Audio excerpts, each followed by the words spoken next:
Metro ఉదయం news కి స్వాగతం. ఖమ్మం జిల్లా వైరా నియోజకవర్గ పరిధిలోని 11 కోట్ల రూపాయల వ్యయంతో బీటీ రోడ్డు పనులకు శంకుస్థాపన చేసిన ఎమ్మెల్యే రామదాసు నాయక్. కొణుజర్ల మండల కేంద్రం నుండి తనికెళ్ల గ్రామం వరకు 5 కోట్ల రూపాయలతో, రాజ్యతండ, చిన్నగోపతి, చిన్నమునగాల, గోపారం గ్రామాల్లో 6 కోట్ల రూపాయలతో బీటీ రోడ్ల పనులకు శంకుస్థాపన చేసిన ఎమ్మెల్యే.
తెలంగాణ రాష్ట్రం ఏంటో మేము మనం చేస్తా ఉన్నాం.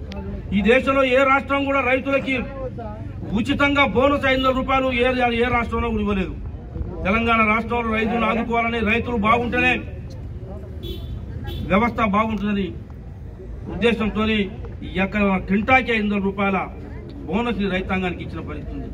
ఎకరానికి ఒక రైతుకి 15,000 రూపాయలు బోనస్ కింద ఉచితంగా 15,000 రూపాయలు రైతులకు ఇచ్చి ఇలా ప్రభుత్వం ఆదుకుంటున్న పరిస్థితి ఉంది. రుణమాఫీ కొందరు రాకపోవచ్చు, 2 లక్షలు పైబడ్డ వాళ్ళకి 2 లక్షల రూపాయలు రుణమాఫీ ఇస్తామని చెప్పి మాటిచ్చి మన వైరా కేంద్రం వల్లే 25,000 మంది రైతులకి ఆగస్టు 15వ తారీఖున పెద్దలు రేవంత్ రెడ్డి గారిని తీసుకొచ్చి 22,000 కోట్ల రూపాయలు రాష్ట్ర వ్యాప్తంగా ఇక్కడి నుంచే వేశామని చెప్పేసి మీ అందరికీ మనం చెప్తా ఉన్నాం. కాబట్టి 2 లక్షల పైబడిన రైతులకు రుణమాఫీ కాలేదు. వాళ్ళకు కూడా ప్రభుత్వం ఏం చేయాలని ఆలోచన చేస్తూ ఉంది. ఇవన్నీ మనం ఇవ్వాలి. ఈ రైతులు పెద్ద ఎత్తున బాకీ కట్టడానికి కారణం ఏదైతే 1,00,000 రూపాయలు ఇస్తా అని చెప్పిన కేసీఆర్ ప్రభుత్వంలో ఒకేసారి 1,00,000 రూపాయలు వేసి ఉంటే ఇలా మన అప్పులు ఇలా ఈ తిరుగుంటటి కావు. ఇస్తాన 1,00,000 రూపాయలని 4 దఫాలు 5 దఫాలు వేసి వడ్డీకి అసలుకి దేనికి రాకుండా చేసి అప్పుల పాలు చేసిన పరిస్థితి ఉన్నది. ఆనాడు రాజశేఖర రెడ్డి గారి ప్రభుత్వంలో 1,00,000 రూపాయలు ఇస్తాం ఒక రుణమాఫీ అని చెప్పి ఒకేసారి రైతుల ఖాతాలు వేసిన పరిస్థితి ఉంది. రేపు ఇళ్ల కాలనీలు ఇస్తా ఉన్నాం. 10 సంవత్సరాలకి ఎక్కడ గ్రామాల్లో ఈ రాష్ట్రంలో ఇల్లు ఇవ్వలేదు. మనం నియోజకవర్గంలో 3,500 ఇళ్లు ఇచ్చే ప్రక్రియ నడుస్తా ఉన్నది. పైలట్ ప్రాజెక్టుల కింద చిన్న గోపతి ఇచ్చాం, వాళ్ళందరూ బేస్మెంట్ లేపుకున్నారు. ఇది కూడా ఈ వారంలో అందరికీ అర్హులైన వాళ్ళందరికీ కావాల్సిన వాళ్ళందరికీ ఆర్థికంగా ఇబ్బంది ఉన్నా కూడా కాబట్టి అర్హులందరికీ కూడా అందరికి ఇల్లు ఎవరు ఆధారపడొద్దని మనం చెప్తా ఉన్నాం. ఎవరైతే రేకులు వేసుకొని ఉంటారో, ఎవరైతే గుడిసెలు వేసుకొని ఉంటారో, ఎవరైతే భర్త లేని వాళ్ళు ఉన్నారో, ఎవరైతే వికలాంగులు ఉన్నారో వీళ్లకు తప్ప ఇచ్చే ఇండ్లు ఎవరికి రావు అని చెప్పి నేను సవిధంగా మనం చేస్తా ఉన్నా. ఎవరైనా డబ్బులు ఇచ్చే కార్యక్రమం డబ్బులు ఇవ్వండి అని చెప్పినా, ఇస్తా అని చెప్పినా ఇచ్చిన వాళ్ళకి ఇల్లు రాదు, తీసుకున్న వాళ్ళకి పోలీస్ కేసులు అయితే అని కూడా చెప్తున్నా. నేను స్పష్టంగా చెప్తున్నా. నేను అందరికీ మనవి చేస్తున్నా, రేపు ఇందిరా వికాస్ దాంట్లో అందరికీ అన్ని రకాల సహాయం చేద్దాం. కానీ ఎక్కడా కూడా ఇండ్ల విషయంలో అన్న ఎత్తు బదనాం కాకుండా ఈ నియోజకవర్గంలో ప్రతి ఒక్క ఇల్లు పారదర్శకంగా ఇవ్వాలని చెప్పేసి కంకణం కట్టుకొని ఎక్కడ చిన్న చిన్న పంచాయతీలున్నా కూడా గ్రామాల్లో పోయి సర్దుబాటు చేసుకుంటున్నాం తప్ప ఎక్కడో పరిపన్నలు టీఆర్ఎస్ రాష్ట్రాలు ఇప్పుడు మొత్తుకుంటున్నట్టుగా వాళ్ళు ఇవ్వలేదు, వాళ్ళు ఇవ్వలేకపోయారు. ఈ అభివృద్ధిని చూసి బదనాం చేసే కార్యక్రమం వస్తుంది. కాబట్టి పత్రికా మిత్రులారా మీరు కూడా ఎక్కడ దీన్ని పట్టించుకోవాల్సిన అవసరం లేదని మనవి చేస్తూ, భవిష్యత్తులో మీరు ఇచ్చిన శక్తిని ఎక్కడ వృధా కానివ్వకుండా ఈ మండల అభివృద్ధి కోసం, ఈ నియోజకవర్గ అభివృద్ధి కోసం తల వంచి ప్రభుత్వాన్ని మెప్పించి పక్క నియోజకవర్గాల కంటే ధీటుగా 4 ఎక్కువ తెస్తా తప్ప వెనకాడు వేయదని చెప్పి మనవి చేస్తూ, మన ఇలా కార్యక్రమాలు చాలా పెట్టారు పెద్దలు పార్టీ.